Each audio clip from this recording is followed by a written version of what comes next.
กันนะครับต้นเจ้าซื้อน้ำแย่ให้เป็นเช็ดมูเด้ยังติดหนี้ว่ามูเขาปัญญาติดหนี้เลย ติดหนี้เท่าไร3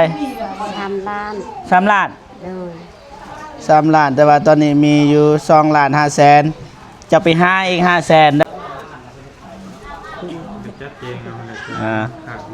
เงินของไอเคนนี่เด้อเอาไว้ไพ่เสียเอาไว้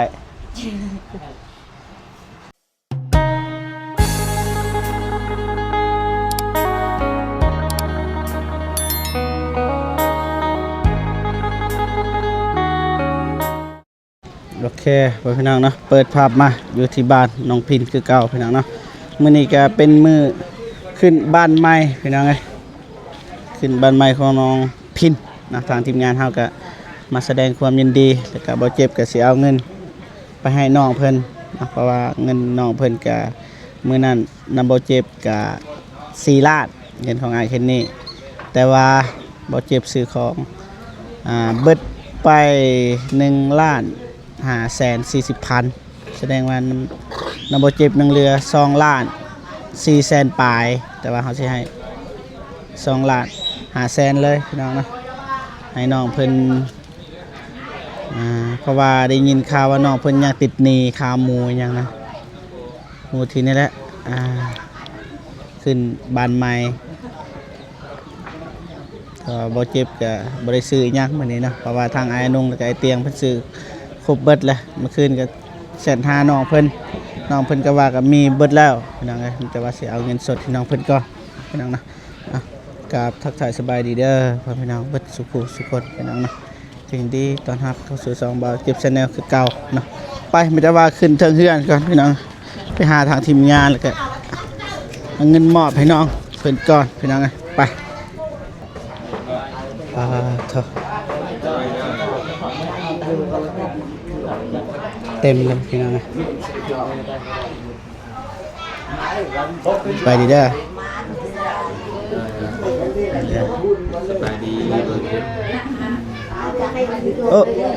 ใครผู้ใดเนี่ยพี่น้องเรียบร้อยพี่น้องขอบใจ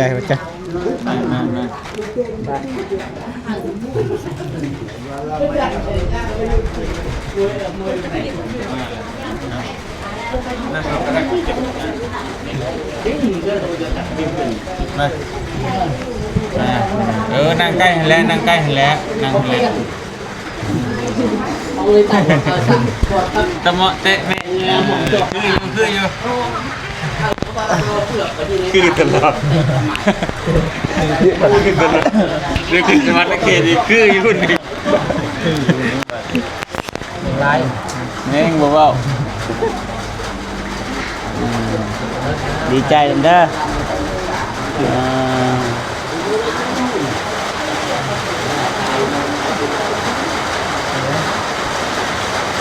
มันนั่งยิ้มปุ้ยๆอยู่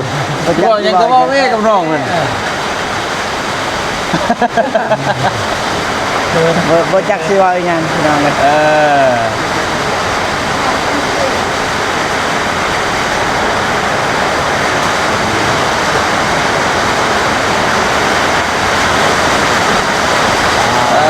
ฝนก็มาแล้วพี่น้องบ้าน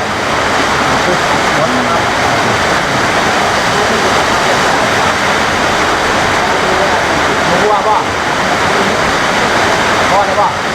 ปล่าบอตอนแต่ละเถื่อนะฝนตกโดย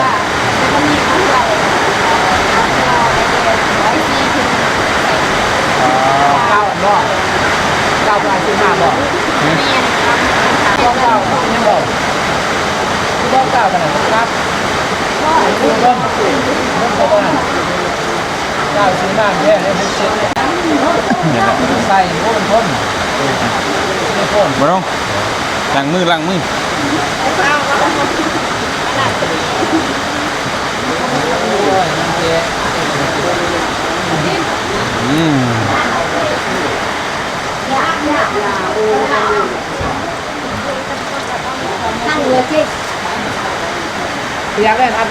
เสื้องามเนาะ เสื้องามไอ้เตียงไอ้เตียงเสื้องาม คนก็งาม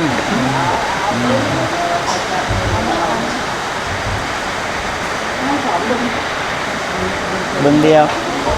อ่าบ่พาว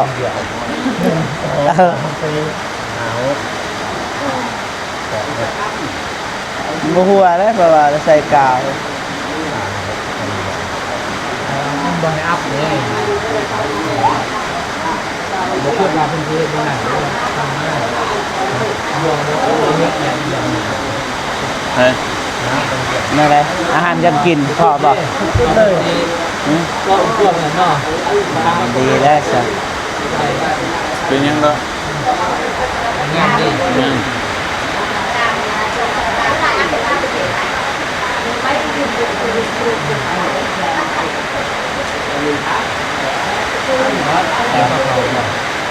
นี่คือแจ้งพระเขาพระป่า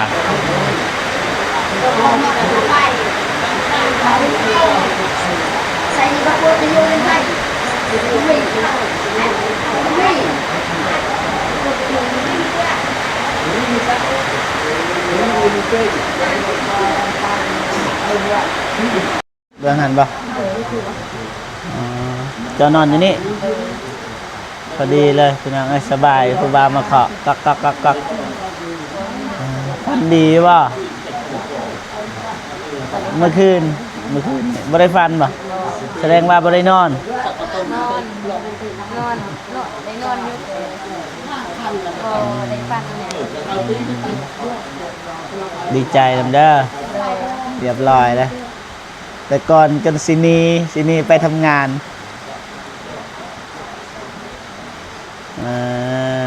ดีใจนะหักแล้วคิดอยู่ว่าสิได้บ่คิดเลย ตอนที่บ่เมกเข้ามาใหม่ๆเนี่ยบ่คิดเลย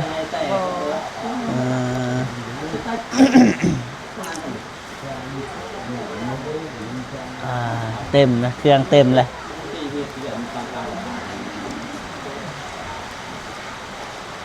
บ่มีตู้เสื้อผ้าเนาะห้อยไว้อยู่เฮ็ดเองบอกก็ไปหาเงินครับจ้างเฮ็ดเองหน้าแล้วบ่ได้บ่หน้าเจ้าน้องท่านดำกาใหญ่หรือบ่กา ดำนาพวกมาเช้าก่อนนะอาศัยรถของมาซายเลย อ๋อบ่ได้จ้างบ่ปีนี้ โอ้สิเขาว่าจะดำเองเพราะว่ามันสนใจเลยแบบว่าอันรถเขาหรือว่าไทยกันเขาก็ต้องใส่อันนี้อันนั้นที่เขาก็ต้องเอง อ๋อยืมรถเข้ามาใช้ว่าซั่นอืม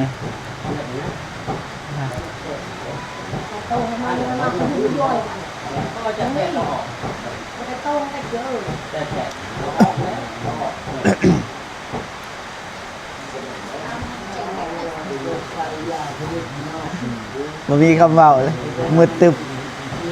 บ่จักสิเว้าบ่จักสิว่า นี่ไงมันเอ็มมัดเหรอ ได้เบิดเลยเด้แต่ก่อนก็บ่ได้ก็ไปทำบ่ได้เฮือนได้สร้าง ได้เบิดอะไรยังขาดยัง ยังขาดยังเอาเฮือนยังต้องการยังเอา อยู่ในเรือน แมน ในเพื่อนเนี่ยต้องการสมาชิกนะ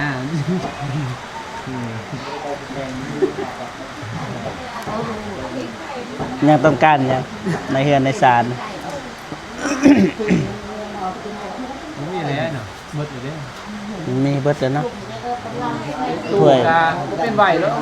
ใครซื้อพัดลม เอาพัดลมเอื่อยมาใส่ ฮะ เอาพัดลมเอื่อยมาใส่ อยากได้ว่าพัดลม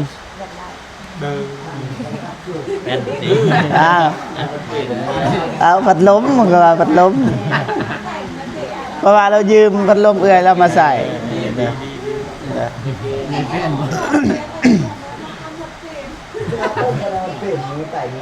บ่จักสิไปต่อเลย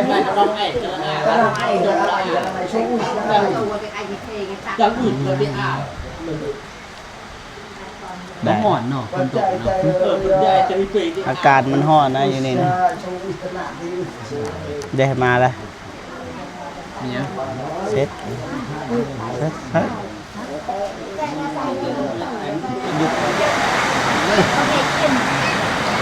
อิ่มแล้วได้นี่กระวากระเทือนได้มาเลยกินก่อน กินน้ำนายกิน ไก่แล้วอิ่ม น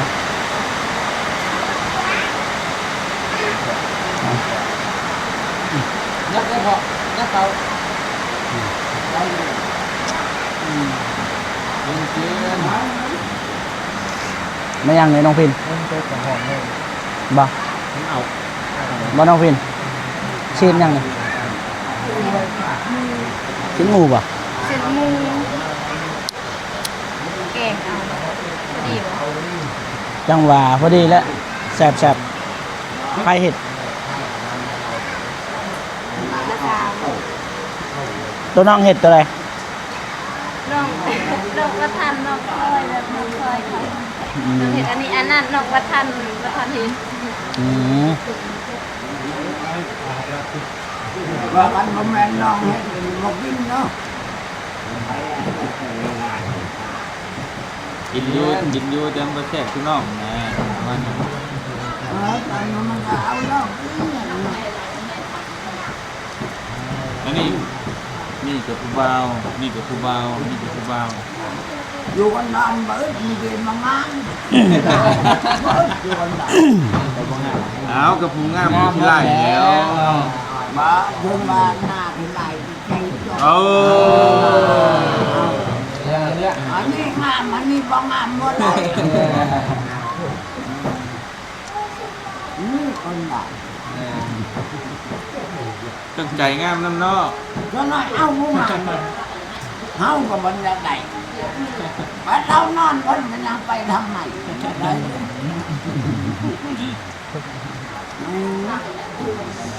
เดินเอากัน คือเบ็ดนี่เนาะกล้องกับแม่กันเนาะเบ็ด อันนี้เรียนนี่ โอ้โอเคนะพี่ อันนี้ก็เรียนแล้ว มาพี่น้องกินข้าวน้ำกัน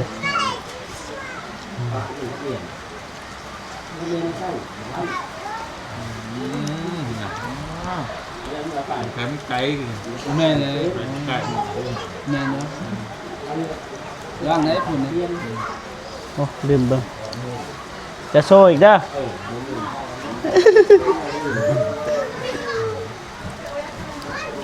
มาพี่น้องมา คืออยู่แต่เหมาะแต่แม่อยู่ กินข้าวน้ำกัน คือ ใครใส่คือมันเหรอ เนาะ เลย น้องว่าวะคือเนาะ คือ จะมีคือว่าจะว่าเพราะคือบ่สองคนนี้คือบ่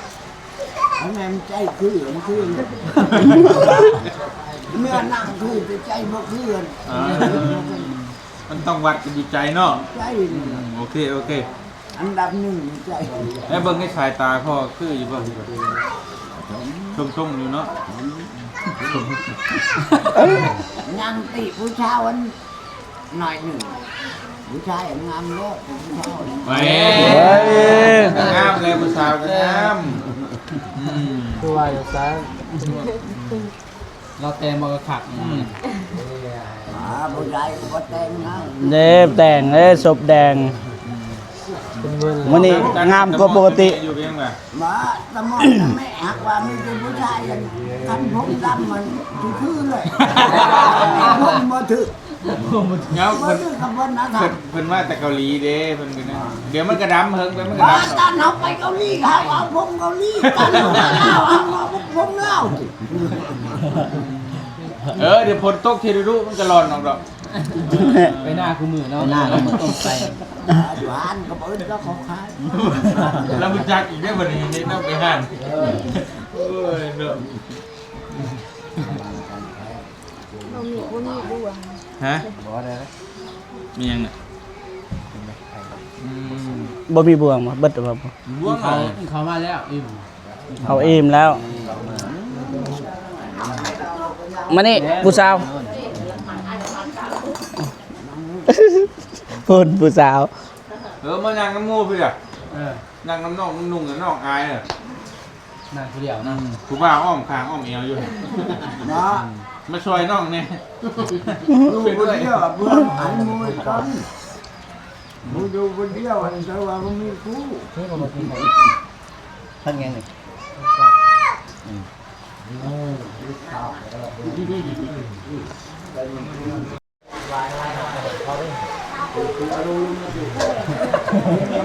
โลกวันนี้ไหน ฮะอะไรพอ ทิ้งกันได้ ถิ่นกำเนิดอยู่สวรรณเขตโดยอันนี้อยู่ปากคลอง อันนี้อยู่ท่าแดง ทงยาว อันนี้อยู่อัตตปือ อันนี้อยู่ กงตูน ถึงเราอีกหาที่โอ้ ลูกเกียร ดิเกี้ยว อันนี้จักรรม ใกล้ๆนี่ จักรรมใหญ่ อันนี้ทงยาวเคยไปป่ะ มีบุญมาให้ พอเท่า มานะ เอามา ช่วงมาอยู่บนเนื้อ แม่หนึ่งกองยานบุญมากก็มีมากก็มีเอาแต่ผู้ละเอียด ทงยาว เคยไปป่ะ มาโอ้ยที่บ้านทงยาวเขาไปหันหลวงพระบางเขาไปทงยาวเขาไปมาหันหลวงพระบาง คนละทงแล้ว ว่านะทงยาวหนนะ การทงยาวคะแนนทงยาวที่กองท่าแต่งเลยนะ แม่ จำประชักเขาใกล้เลยนะตรง จะไปไกลเลย เราหมายถึงว่าเราไปไกลเข้าดวงพระบางแล้ว ทงยาวบ้านว่าก่อนจริงอ่ะเราจะมาเห็นทงยาวทรงท่านนะพ่อ อยู่ไซทงยาวหู้บ่ บ้านทงยาว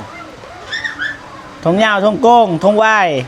เงินเขาบูนะทงใบยังก็ไม่ได้ไปเอาไปบักเชตังเขาพินไปบักเชเขาพินมันเอาเลยเขาบู เอาเลือด ซ้ำมาเข้าเพิ่นเอาจังหันทงยาวเขาบูเขาไปเชทางไหนเขาไปทางนี้อีกทางชาละบ้านมันมาไปพูดนั้นก่อนยังมาทันตรงไหนเขาหาดบักเชดิ เงินทำมันเลยตรงหนัก ทงยาว ทางเดินซาทางทงไหวาย ผู้ว่า น้องกัน ไปการตัดยึดในไอ้ท่อแล้วก็ชงเอาไปนั่งจัดชั้นเลือกเอาไปอยู่ อืม ทงไหวดอนชาเรียบร้อยดูหันมีมั้ง เรียบร้อย ตรงนี้ออกไปแล้วนี่ก็คงสั่นไม่ได้ไปหรอก ทงชั้นเข้าไปทงหน้า คงสั่นก็ไปแล้วปะ แม่แล้วเนี่ยแม่ ง่ายกิน กินอะไร กระเทินนั้นต้องให้แต่ละคนนะไปจะให้ผู้ชายผู้เทใครลง ลงพิน ยายแม่น้อยแม่ใหญ่ก็ให้ลง เอ้านี่มันมีใหญ่ก็มากไป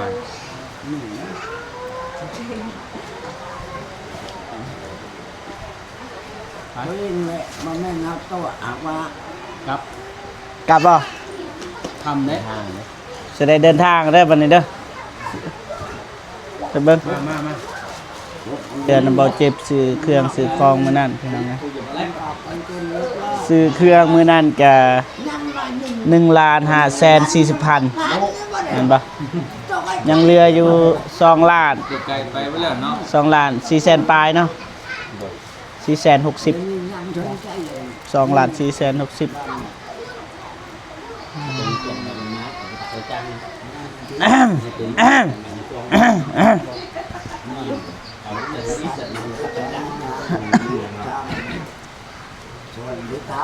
มาน้องพิษ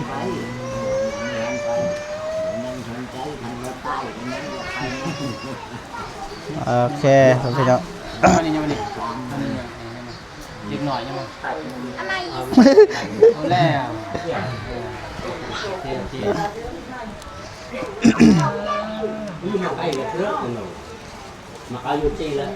พอดีเงินที่เหลือมื้อนั้นพี่น้องเอ้ยมื้อนั้นซื้อเครื่องกับเบาเมก1,540,000แม่นบ่แสดงว่าเงินยังเหลือ2ล้าน400,000ปลายแม่นบ่460แม่นบ่ โมนังก็ได้อยู่ที่ด้วยอยู่นี่เนี่ยมา แต่ว่าตอนนี้ยังเหลือ 2ล้าน4แสนปลายแต่ว่าเขาสิให้2ล้าน5แสนเลยซะให้น้องเพิ่นอยากได้หยังอีกนอกจากเขื่อน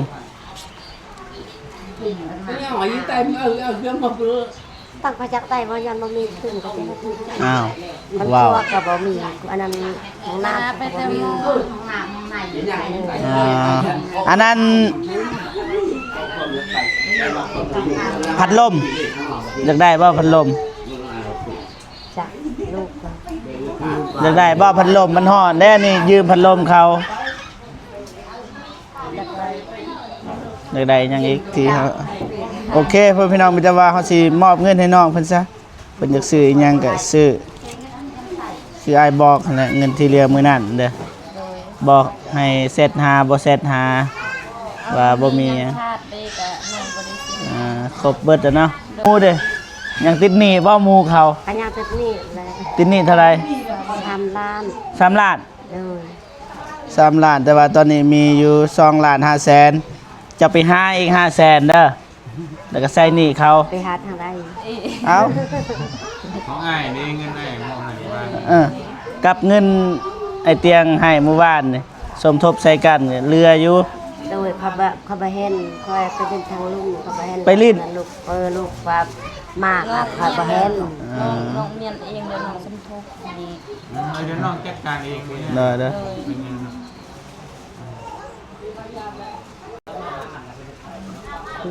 จัดเองเอาเลย ขาดมันเดือ เงินของไอายเคนนี่เด้อ ขอบใจเลย เอาไว้ไผสิเอาไว้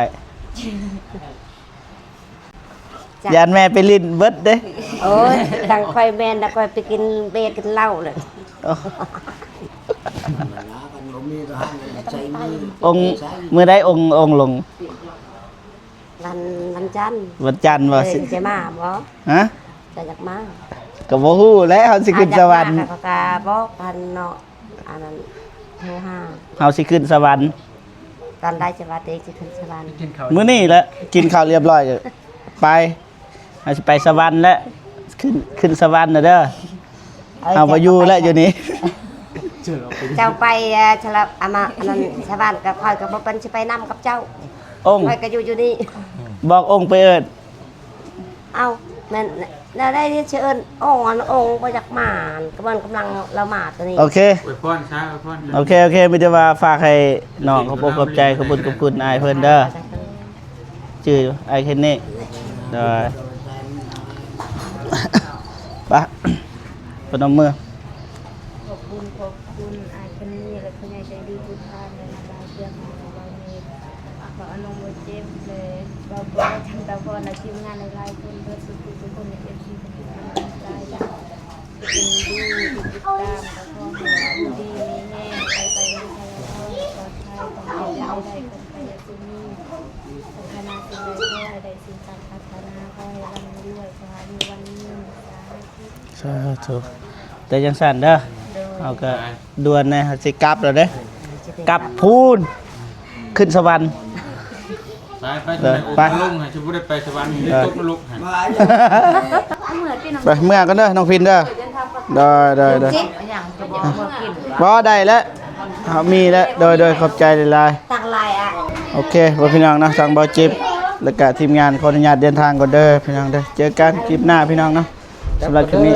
สบายดีเด้อพี่น้องเด้อไปกันเด้อไปกันเด้อผู้สาวเจ๊